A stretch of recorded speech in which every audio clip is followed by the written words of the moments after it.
¿Está qué? Está prendido. Este no.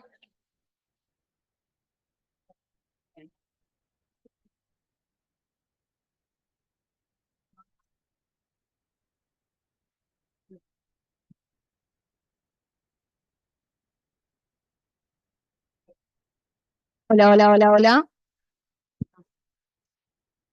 Gracias.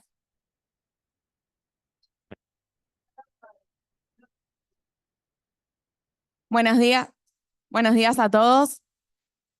Bueno, vamos a arrancar con el primer Ateneo.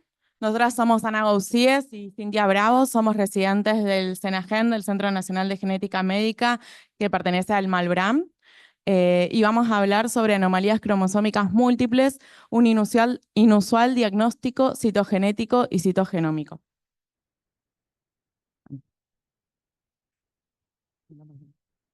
Ese es el enlace y el de abajo es para pasar. ¿Mm?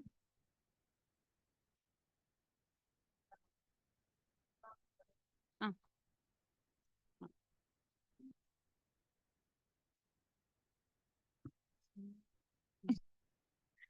Bueno, un poco para contarles de qué se trata la citogenética clásica, vamos a hacer una introducción de las técnicas de cultivo celular, tinción convencional y bandeo G, luego de las técnicas de citogenética molecular, FISH y SCAI, de la citogenómica que comprende la técnica de microarray CGH, y luego vamos a presentar un caso clínico, los estudios realizados y el análisis del caso. La citogenética es la rama de la genética que tiene por objeto el estudio de la estructura, comportamiento cromosómico y su relación con la patología genética a través de la construcción de un cariotipo. Para eso es importante conocer y estudiar el ciclo celular para poder encontrar los cromosomas, que son las estructuras complejas localizadas en el núcleo de las células. Están compuestas por ADN, histonas y otras proteínas que componen la cromatina.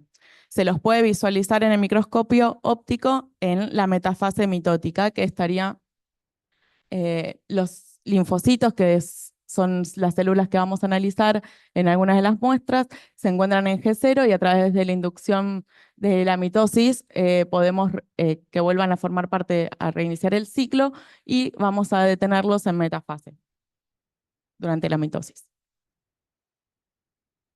El cromosoma metafásico entonces lo encontramos en el núcleo de la célula y es una estructura que está compuesta por una construcción primaria, que es el centrómero.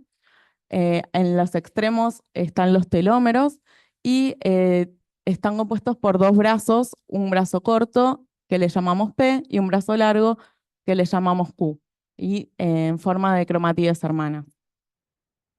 Los tipos de cromosomas que clasificamos según la posición del centrómero pueden ser metacéntricos, cuando los dos brazos, el brazo corto y el brazo largo, son iguales. Submetacéntricos, cuando el brazo corto es más corto que el brazo largo. Y también acrocéntricos, cuando solo tenemos brazo largo y en una estructura que forman de tallo y satélite. En cuanto a las anomalías cromosómicas, las podemos clasificar en anomalías cromosomas numéricas o estructurales.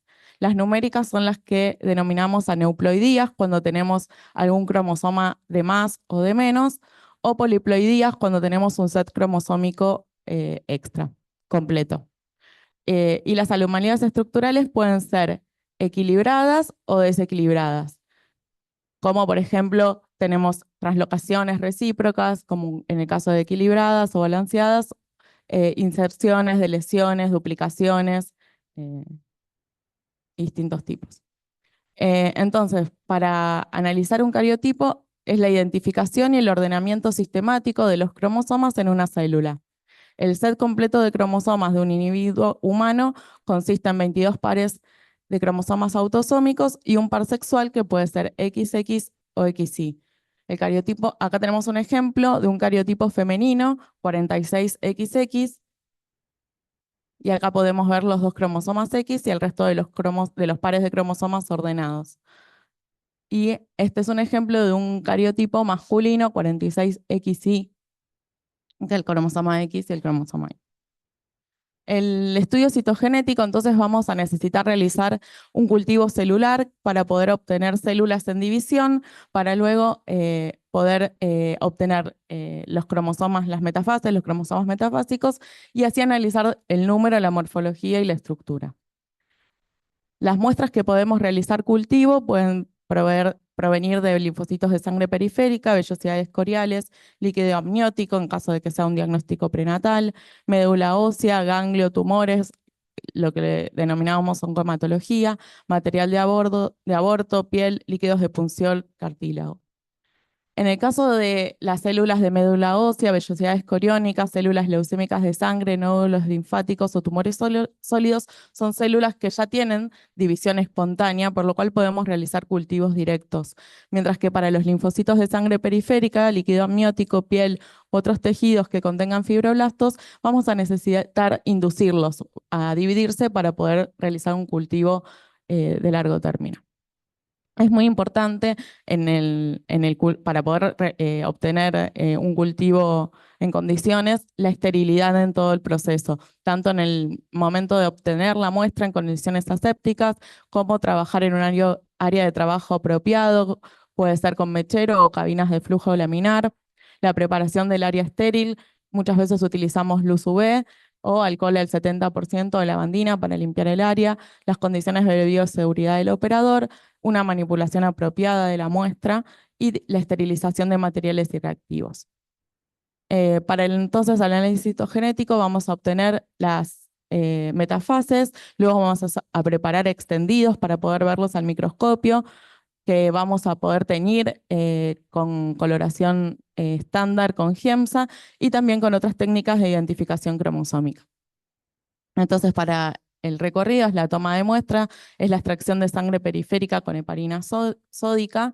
Para realizar la siembra de linfocitos para el cultivo vamos a utilizar medio RPMI con suero fetal bovino y fitohemaaglutinina, y vamos a realizar un cultivo de 72 horas a 37 grados para permitir que la célula, obtener la mayor cantidad de células en metafase y que se reinicie el ciclo. Luego vamos a realizar la cosecha con la adición de colchicina para detener los cromosomas en metafase. Luego adicionamos solución hipotónica para lograr la ruptura de las membranas y que se dispersen los cromosomas. Vamos a hacer una fijación con metanol y acético 3,1 para poder después realizar los extendidos y las tinciones para el microscopio. Para tener en cuenta, una célula humana típica puede tardar 24 horas en dividirse, y es por eso que nosotros vamos a realizar el cultivo a 72 horas a 37 grados para poder obtener la mayor cantidad de metafases. Es muy importante también tener aportes de nutrientes a través del medio del cultivo y el suero fetal bovino, y verificar el aspecto del suero antes de realizar el cultivo y después del cultivo para poder evaluar las condiciones. También la condición de control de atmósfera, pH y temperatura, son muy importantes controlarlas. Y bueno, para recordar un poco de estos reactivos, la fitohemaaglutinina es una lectina ampliamente distribuida en las legumbres y es un inmunomodulador. Induce la actividad y proliferación linfocitaria in vitro. La colchicina, que proviene de esta hermosa planta, inhibe la polimerización de los microtúbulos, uniéndose a la tubulina y desorganizando el uso mitótico. Y la solución hipotónica, que hacemos con cloruro de potasio al 0,075 molar, produce el shock hipotónico para romper las membranas y lograr la liberación y adecuada dispersión de los cromosomas metafásicos. Y luego tenemos esta técnica de bandeo G, que hacemos un tratamiento sobre el extendido con tripsina al 0,1% y luego con colorante GEMSA on-right obtenemos un patrón de bandas característico de cada cromosoma que nos permite identificarlos. Las bandas G positivas son ricas en AT, son de replicación tardía, pobre en genes y con mayor condensación de ADN. Y las bandas G negativas son ricas en GC, son de replicación temprana, ricas en genes y tienen menor condensación. Em, bueno, yo voy a hablar sobre citogenética molecular, ahondando más en las técnicas de Fish y Sky. Las técnicas de Fish y Sky se basan y fundamentan en la capacidad que tiene la molécula de ADN en forma de monohebra en hibridar con su hebra complementaria. En las técnicas de Fish utilizamos metafases y núcleos interfásicos. Y en el caso del Sky usamos metafase, por lo cual la limitación en el caso del Sky es utilizar cultivos del linfocito para obtener metafases para poder visualizarlos y poder analizar. En el caso de la hibridación in situ fluorescente, es una técnica de citogenética molecular que utiliza sondas de ADN marcadas con fluorocromo y que se va a unir a una secuencia específica del genoma. Entonces, se fundamenta en que nosotros las tenemos que desnaturalizar en forma conjunta, tanto la sonda como el ADN blanco de la muestra, a 71 grados Celsius, para que desnaturalicen y queden como monohebra. Luego realizamos una hibridación que se realiza a temperaturas de 37 y 45 grados Celsius, y luego el revelado y observación por microscopía de fluorescencia para ver las marcas fluorescentes de los sitios específicos. Luego, bueno, utilizamos estos tipos de muestras: sangre periférica, médula ósea, tumores sólidos, vellosidades coriónicas, líquido amniótico, mucosa bucal, orina y semen. Bueno, tenemos numerosos tipos de sonda para realizar el FISH y algo para destacar es que depende de la sonda que utilicemos, va a ser de acuerdo al estudio o a la región de interés que nosotros queremos evidenciar. Por ejemplo, tenemos las sondas locus específicas que identifican una secuencia específica, un locus específico muy pequeño que nos permite determinar microdeleciones o microduplicaciones que no lo vimos en el cariotipo. Después tenemos las centroméricas que identifican el centrómero de los cromosomas y que es particular de cada cromosoma y nos permite determinar, por ejemplo, aneuploidías. En ese caso podemos utilizar núcleos interfásicos porque vamos a querer saber si hay un cromosoma extra, por ejemplo, una trisomía 21. En el caso de los telómeros, las ondas teloméricas se unen a regiones que tienen esta secuencia que se repite en todos los cromosomas. Y prácticamente la utilidad clínica es muy baja porque no nos va a permitir identificar al cromosoma particular.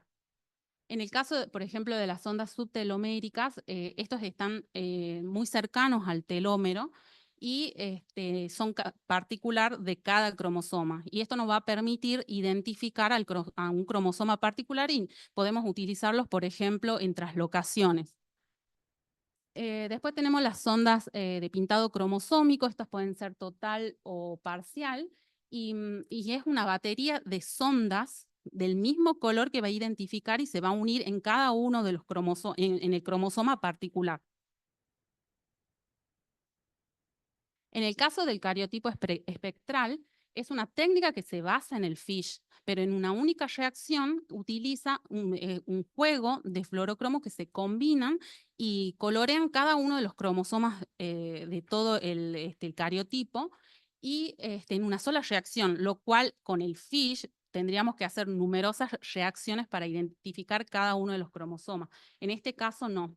Y una limitante es el uso de metafase, que sí o sí tenemos que tener metafase. Por ejemplo, si nosotros realizamos un cultivo y no nos salió como esperábamos y tenemos solamente núcleos interfásicos, para hacer el Sky no nos va a servir, porque necesitamos la metafase con los cromosomas dispersos.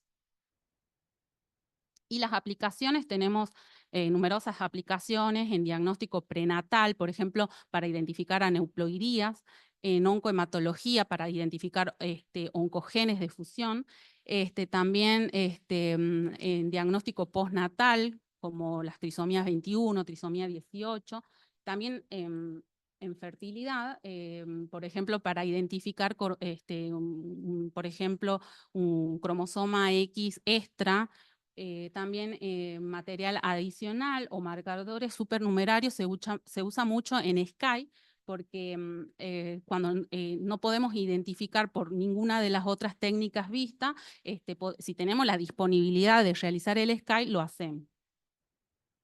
Y las ventajas son el tema de la accesibilidad, de poder identificar por su alta resolución variantes menores a 3 megabases, también identificar rearreglos balanceados y desbalanceados, también para analizar mosaicismos y anomalías estructurales. En el caso de las desventajas, estamos condicionados por la sonda porque no podemos largar un fish por largar, tenemos que tener una sospecha clínica antes de largar un fish, y el número limitado de sitios por ensayo, y no permite una valoración global del genoma. Y son costosas, son técnicas que son costosas. En el caso de analizar metafase, sí o sí necesitamos un cultivo celular. Bueno, para entrar en citogenómica voy a hablar sobre Array-CGH, que es una técnica de biología molecular, y el microarray. El microarray se basa, todo lo que es biología molecular se basa en lo que es la hibridación, capacidad del ADN en hibridar. Esta técnica consiste en un soporte sólido o matriz que está formada por numerosas sondas que van a hibridar con regiones específicas de interés del genoma. Tenemos dos tipos de microarray genómico. El array CGH, que es la hibridación comparada del genoma, que compara el genoma de la muestra de interés con un genoma de referencia. Y lo que va a determinar son variaciones de las dosis. Y después tenemos el array SNP, que determina polimorfismo. Tiene todas las ventajas de un array, pero también puede ver poliploidía, lo que el array no lo puede ver. Bueno, entonces, ¿para qué usamos el array CGH? El array CGH utilizamos para determinación en el diagnóstico de déficit intelectual, en trastornos del espectro autista también, en investigación, en oncohematología, en material de aborto, en diagnósticos prenatal, en diagnóstico, o sea, para detectar CNV. Las CNV son las variantes del número de copias y determinar también los puntos de cortes de esas variantes. Algo para destacar es que el array no va a determinar los reordenamientos balanceados, porque lo que determina son variaciones de dosis, o sea, pérdidas o ganancias de material genómico. Y permite también detectar, precisar los puntos de rupturas detectados por el cariotipo, o sea, lo que hace es complementar las otras técnicas conocidas. También reordenamientos crípticos, cromosomas derivados, marcadores. Bueno, ¿en qué se fundamenta? Se fundamenta en la comparación de un genoma de la muestra con uno de referencia, y por la diferencia de fluorescencia determina las variantes. Determina los desbalances como de lesiones y por duplicación. Fíjense acá tenemos la detección. En cuanto a la detección, tenemos una matriz donde está llena de sondas que van a mapear todo el genoma. Y la distribución de estas sondas es bastante homogénea, porque nosotros, por ejemplo, acá tenemos un cromosoma. El cromosoma va a estar fragmentado y va a haber sondas que van a identificar cada una de esas regiones. Estas sondas van a estar distribuidas en todo el pocillo donde están las sondas, de manera que si hay algún error en la técnica, como por ejemplo que haya una burbuja acá y no peguen ahí las sondas, no pierdamos información importante de un cromosoma completo y podamos salvar algo de información de ese cromosoma. Entonces, nosotros vamos a tener un ADN de la muestra que lo vamos a marcar con un fluorocromo verde y un ADN de la referencia. Entonces, lo vamos a hibridar en nuestro vidrio con la sonda, y luego, por una diferencia de la fluorescencia, vamos a ver que si el color amarillo van a estar en iguales cantidades del ADN de la muestra y la referencia. Si tenemos ganancia, vamos a tener una fluorescencia verde, y si tenemos pérdida, es por la fluorescencia de la referencia. Entonces, hay una regresión en la muestra. Bueno, los vidrios que se emplean, utilizamos vidrios van a tener, por ejemplo, una sola división, un vidrio para una sola muestra, pero que va a tener 1.000.000 de sondas distribuidas. Va a mapear gran parte del genoma. Pero nosotros, como digamos para ahorrar, economizar, obviamente vamos a usar los vidrios que tienen más celda para utilizar más pacientes y poder optimizar los gastos, porque es demasiado cara la técnica. Entonces, en cada celita vamos a tener 60.000 sondas. Acá tenemos el soporte donde colocamos el vidrio, y acá tenemos el escaneo, que es como una foto de la fluorescencia. Bueno, el procedimiento,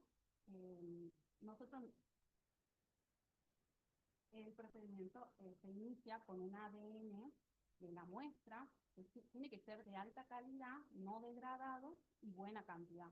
No vamos a realizar técnicas, por ejemplo, de extracción de ADN en columnas, que son comerciales y que degradan mucho el material genético y que no nos provee de buena cantidad. Entonces necesitamos una técnica como salpinado.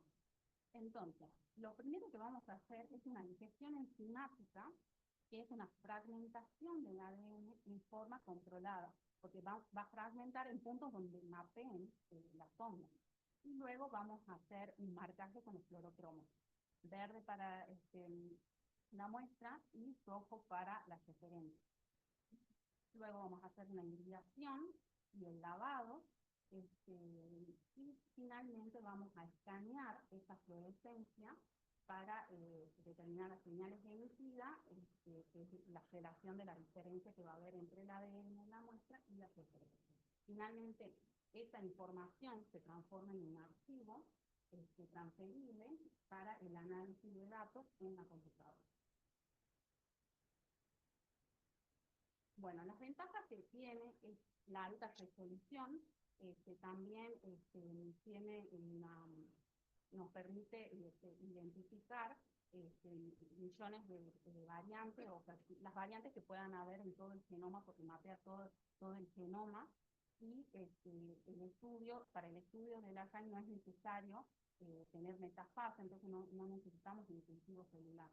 En cuanto a las desventajas, es incapaz de detectar mosaicos bajos y poliploidías. Tampoco permite detectar las anomalías cromosómicas balanceadas, estructurales, como ser una translocación recíproca o una inversión. Y necesitamos una buena cantidad y calidad de ADN. No detecta regiones donde no hay sondas. Por ejemplo, acá tenemos un cromosoma, estas rayitas verdes serían las sondas donde mapea, y entre rayita y rayita, por ejemplo, entre sonda y sonda, capaz que hay algo acá puntual, una pérdida de esa región, y no va a ser estudiado, entonces va a dar un posible falso negativo. Todo esto hay que tenerlo en cuenta. Para el análisis de datos, o sea, la imagen escaneada por el equipo, luego transformada en un archivo transferible, en donde luego lo vamos a analizar con un software llamado Cytogenomics, que se lo baja en forma gratuita de la página de Agilent, que es el proveedor del equipo. Bueno, para interpretar, nosotros tenemos en este programa tenemos una ventanita en donde nos va a indicar el cromosoma afectado, las posiciones de los nucleótidos, de dónde abarca, los genes involucrados. También nos va a indicar la ubicación, por acá está el logo, de qué se trata, si es una pérdida o ganancia, las sondas la cantidad de sondas que participan en esta sesión, y también la nomenclatura que nos da de esa variante. Bueno, las variantes pueden ser falsos positivos. En este caso podemos tener los falsos positivos, pueden ser polimorfismos. Los falsos positivos pueden ser por errores de la técnica, por ejemplo, y después los verdaderos positivos.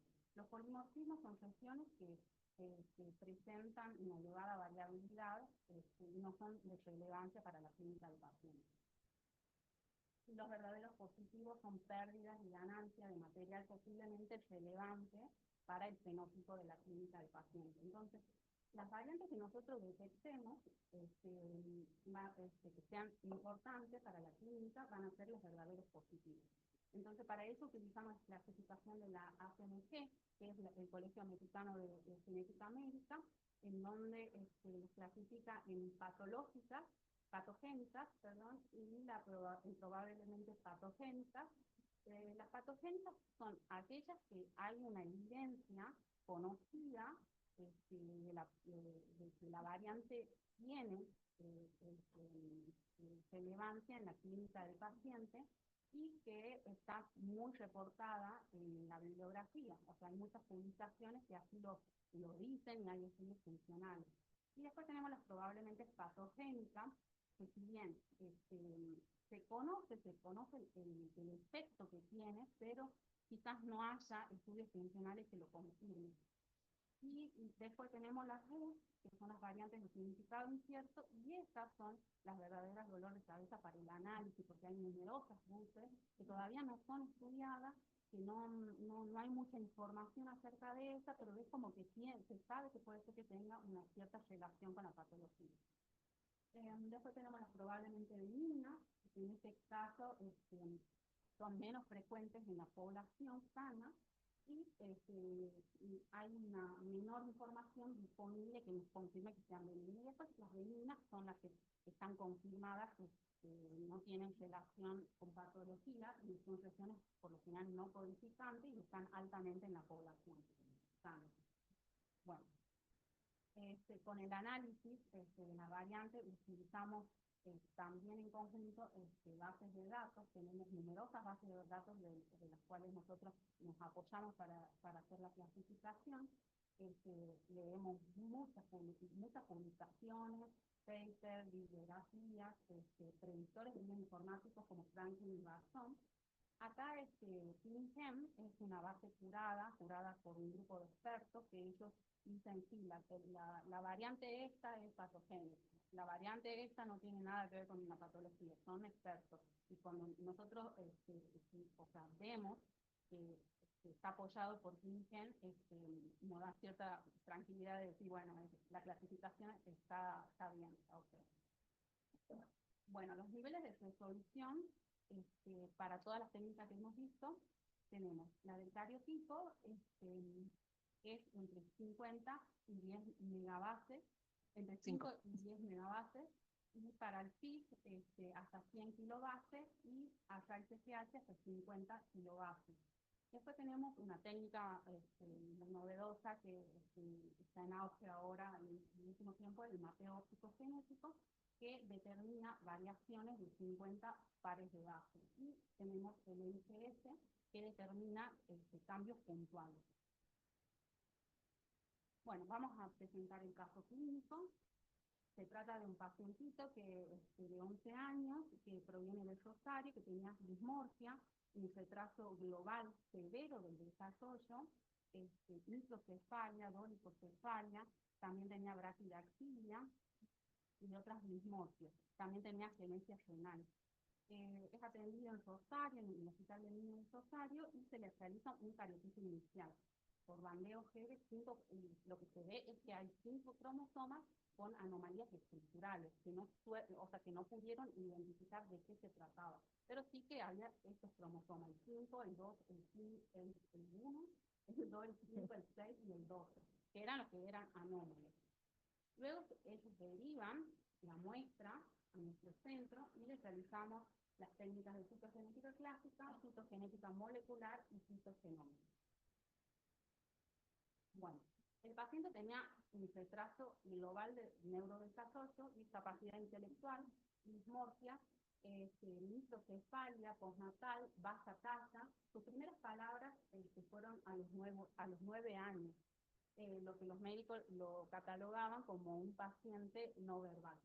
Tenía genesia renal, cráneo sinestosis, que es un cierre prematuro en el cráneo, y antecedentes familiares. Tenía una sobrina con discapacidad intelectual y un hermano que presentaba epilepsia. Y algo súper importante, que es la exposición periconcepcional de la madre. porque la madre refiere que toda la familia vive rodeada de campos de soja y donde se migraban constantemente en forma aérea. Y además, otra cosa es que tuvo toxoplasmosis al final del segundo trimestre del embarazo. Nosotros descartamos la posible causa de estas anomalías, la toxoplasmosis, porque para que se produzcan estos rearreglos tienen que haber sido en etapas vulnerables del inicio del cigoto o en la gametogénesis. Entonces, si es en el segundo trimestre, no tiene injerencia. Bueno, el cariotipo inicial, vemos que el cromosoma 1, el cromosoma 2 tenían, bueno, en el caso del cromosoma 1 tenían material adicional en el brazo largo, y el cromosoma 2, una anomalía con un brazo corto como más corto. En el caso del cromosoma 5 y 6 también veían una anomalía estructural, y el cromosoma 12 como que estaba delecionado, pero no logran identificar qué es lo que pasaba ahí. En nuestro centro le hicimos el cariotipo tanto al paciente como a los padres, y nosotros al ver que tenía 5 cromosomas rearreglados, que es algo sumamente infrecuente, esperábamos que los padres tengan algo, pero los padres tenían cariotipo normal. Entonces vimos que en el cromosoma 1 tenía un fragmento del cromosoma 2. Vimos y comparamos, eran el brazo corto del cromosoma 2 había traslocado el cromosoma 1. Y en el caso del cromosoma 2 es como muy sutil, la última banda del cromosoma 1 en su brazo largo se trasloca al brazo corto del 2. Y en el caso del cromosoma 5 y 6 podemos ver que hay claramente una traslocación de esta bandita. Y acá en el cromosoma 12 vemos que el brazo corto es mucho más cortito y le falta esta banda final. Entonces le hicimos FISH usando sondas subteloméricas, y acá lo que les voy a detener un poquito, tenemos la sonda subtelomérica, por ejemplo, del cromosoma 1, la que pegan, digamos, al brazo corto, tienen el clorocromo verde, y las que pegan en el brazo largo, el clorocromo rojo. En todas las sondas tienen esta característica. Y tenemos un control. Tenemos un cromosoma que tiene las dos señales intactas, y un cromosoma que tiene la señal, el cromosoma 1, que por la morfología es en su brazo largo, en su brazo corto está la señal verde, pero le falta la señal roja, que traslocó al cromosoma 2. En el caso de las sondas subteloméricas del cromosoma 2, podemos ver el cromosoma intacto, y vemos que tiene la señal roja del brazo largo, pero le falta la señal verde, que lo vemos en el cromosoma 1. Todo esto se ve en contraste, en contradapi, podemos identificar la morfología del cromosoma. Y ahí, bueno, en este caso se confirma lo que habíamos visto en el cariotipo. Y en el caso acá, con las sondas subteloméricas del cromosoma 5 y 6, podemos ver que se confirma de igual manera que en el caso anterior la traslocación 5P6P en sus brazos cortos. Le hicimos también FISH de sonda subtelomérica para el cromosoma 12, y lo que vimos acá es que los cromosomas tenían sus señales intactas. ¿Esto qué nos da la pauta? Que es una deleción intersticial y no terminal, porque si hubiera sido terminal, una de las señales, el brazo corto, digamos, no la tendría que tener. Luego le hicimos STAI, y en el STAI, o sea, nosotros ya confirmamos con el FISH, pero el STAI nos podría dar más información con respecto a si había otra anomalía, ya que veíamos muchas anomalías en varios cromosomas. Entonces realizamos el STAI, y también por una disponibilidad de recursos pudimos lograr hacerlo. Y lo que vimos es la traslocación claramente entre el 5 y el 6. La deleción obviamente no la vamos a ver, porque esa es una limitación que tiene la técnica, porque digamos, las sondas se pegan todas juntas y necesitan todo un cromosoma de un mismo color, y no sabemos si se ha perdido algo o dónde está, no se sabe. Si hubiera traslocado, sí, pero las pérdidas no se pueden ver. En el caso del cromosoma 1 vimos perfectamente que había un fragmento del cromosoma 2 en el brazo largo. En el cromosoma 2 no pudimos ver la señal. ¿Y esto por qué? Por una limitación que tiene la técnica, porque se utilizan juegos de 5 fluorocromos que se combinan en forma particular diferente para pintar todo el cromosoma. Y acá en este caso se solaparían las ondas, porque el color gordo sería más fuerte que el amarillo y lo tapa. Además es un pedacito muy pequeño que trasloca. Además ya lo confirmamos con el CIS, entonces. Luego le hicimos la PGH y obtuvimos este resultado. Esta es la nomenclatura que nos va a indicar la técnica, el genoma de referencia con quien se compara, la ubicación del locus, los puntos de estructura de los nucleótidos y la dosis. Tenemos una sola dosis, cuando tendríamos que tener 2 dosis por los alelos paterno y materno que se heredan. Entonces, tenemos el cromosoma intacto con la sección que se pierde, que es bastante, y ese es el cromosoma 12 de lesionado. Acá nos arroja todos los genes involucrados en esta sección y el tamaño, que son 11 megabases.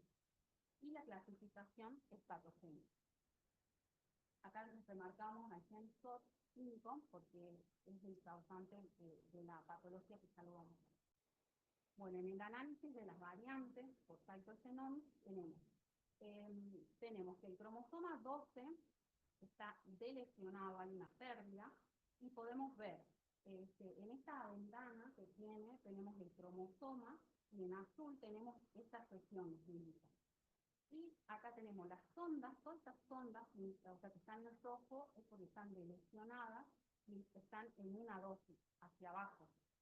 Estas están en 0 porque están las 2 dosis, los 2 alelos. En cambio, en esta región hay una pérdida. Luego nosotros con los puntos de estructura de esa variante podemos buscar el Genome Browser, que es un buscador del genoma de la Universidad de California, que nos va a indicar todas las publicaciones relacionadas a esa variante. Nosotros podemos ver acá que nos da las publicaciones, los locus, y en SOSA es el tamaño de mi variante. Nosotros podemos ver acá, en este cuadrito rojo, sobre el gen SOT5, que está sufriendo una haploinsuficiencia, o sea, es sensible a haploinsuficiencia. ¿Qué significa eso? Que si está en bajas dosis, me produce una patología. En este caso está relacionado con el síndrome de Lanza-Stafford, que está aquí marcado y que nosotros si nos ponemos, hacemos clic acá, nos va a dar mucha información de las publicaciones relacionadas a esta enfermedad y cuál es la clínica de los pacientes y todo lo relacionado. Luego nosotros realizamos la búsqueda bibliográfica en bases de datos, también el predictor de Stanley Invasion, y ambos predictores los clasificaban como patogénica. Además, el tamaño de esta variante era muy grande, o sea, algo malo iba a tener, obviamente. Entonces, la clasificación fue como patogénica. Estudiamos varias publicaciones y relacionando lo que encontramos que el gen SOT5 es dosis sensible y está relacionado al síndrome de Lanza-Stafford, que coincide con la clínica de nuestro paciente. Nosotros habíamos encontrado otras variantes que también eran patogénicas, pero no tenían relación con la clínica del paciente. En algunas, por ejemplo, indicaba que estaban relacionados a cardiopatía y nuestro paciente no tenía cardiopatía. Esta variante es patogénica también, usando los criterios de la CNG, la clasificamos de esta forma. Entonces, para ir resumiendo, nosotros le hicimos un bandeo gen y obtuvimos 2 translocaciones recíprocas entre el cromosoma 1 y 2 y entre el cromosoma 5 y 6, y también una deleción intersticial del cromosoma 2. Todo esto lo confirmamos con las técnicas de STIL y con la técnica de ASAI pudimos determinar los puntos de corte específicos de la deleción 12P. en donde están involucrados 73 genes genéticos, y entre ellos el gen TOX5. También le hicimos el cariotipo a los padres y fueron normales. Se trata de una anomalía cromosómica múltiple y no compleja, porque no tenemos un cromosoma que sea altamente heteromoderado y que tenga fragmentos de un cromosoma y de otro, sino son eventos que son independientes cada uno por su lado, pero que se produjeron en una exposición aguda en etapas vulnerables de la gametogénesis paterna o en etapas tempranas del cigoto, porque todas las células del paciente que analizamos tenían esta anomalía. Bueno, para hablar muy brevemente sobre los agrotóxicos, la OMS los clasifica teniendo en cuenta distintas características en A, B, C y D, y solo para contarles que los de clasificación C y D, como el malatión y la sinacina, estos son utilizados mucho en nuestro país, y sin embargo, o sea, es un producto que es moderadamente peligroso, pero hay numerosas publicaciones en donde está relacionado a genotoxicidad. En el caso de la ley que regulan esto, o sea, lo que regulan es la distancia a la que se pueda aplicar. Y a diferencia de otros países, en otros países directamente no te lo venden. Acá sí te lo venden, pero te dicen, bueno, no lo uses a tantos metros, pero nadie controla eso. Hay efectos en la salud por la exposición a nivel genético, va a haber roturas de los cromosomas, formación de micronúcleos con otras anomalías genéticas. También hay biomarcadores de genotoxicidad que se podría utilizar para hacer estudios de genotoxicidad. Entonces, podemos determinar si la posible causa-efecto por la exposición 11 años después, 11 años después digamos, de la concepción del niño, no. Pero sí podemos realizar una determinación del daño que está asociado en forma actual, porque la familia esta, o sea, que sigue viviendo en ese domicilio. Entonces, por eso los próximos pasos que vamos a realizar son el cariotipo al hermano con epilepsia y a la sobrina que tiene déficit intelectual, y un estudio de genotoxicidad. Y algo importante es realizar estos estudios en parte para el asesoramiento de las familias con respecto a la exposición y alertar, digamos, a las autoridades sanitarias por el incumplimiento y las limitaciones que tiene la ley que regula la exposición del uso de agrotóxicos, y para evaluar la implementación de políticas adecuadas con respecto a eso. Bueno, las conclusiones,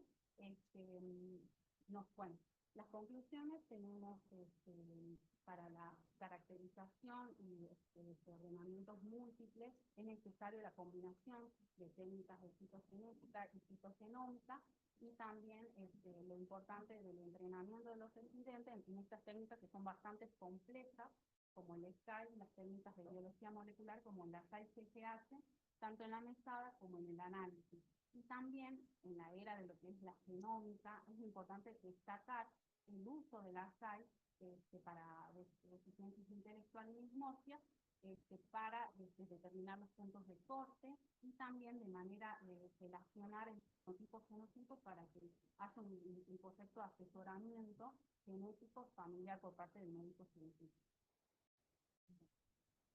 Eso es todo.